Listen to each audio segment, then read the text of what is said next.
Welcome to April. Net, the Bay Area real estate market continues to be strong. We've stabilized more or less as far as the price pressure goes.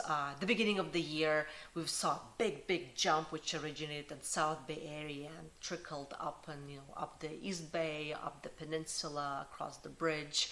And that was based on the buyers' expectations of interest rates coming down, and they were building that into their valuation. So we had a huge jump, and that was mostly pronounced for single family properties across the board, different price points, different market segments.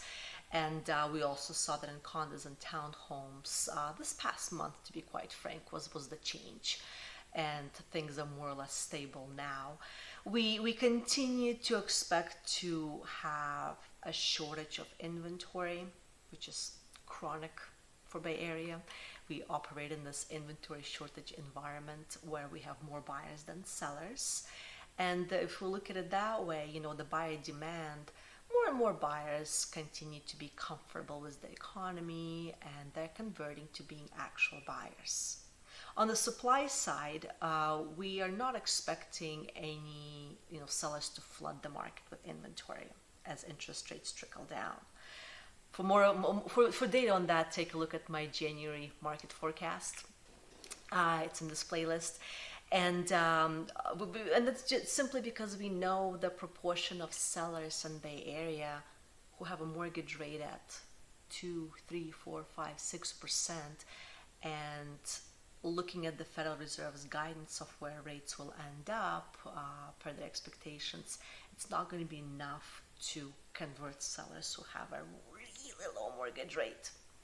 Now on the buy side, buyers doing the math, they understand that even at today's interest rates, even if it's a first-time buyer paying $3.5K for rent, if that buyer puts in a 10% down payment on the home, and at the current interest rates, after all of the tax savings, interest rate deductions, equity buildup, principal buildup, comparing that to the cost of renting, that buyer ends up winning on an annual basis, winning money, winning from buying. So it makes sense financially to buy. Emotional readiness for somebody to get moved, that's a separate story. I'm talking about pure finances. So as more and more buyers realize that, they will be converting to actual buyers. Now, of course, the upward pressure on prices puts a lid on a lot of other buyers who now can't afford to buy. So we have this constant balance, essentially. So we'll keep an eye on it. I'll keep you posted. Thank you so much for watching, and I'll see you next time.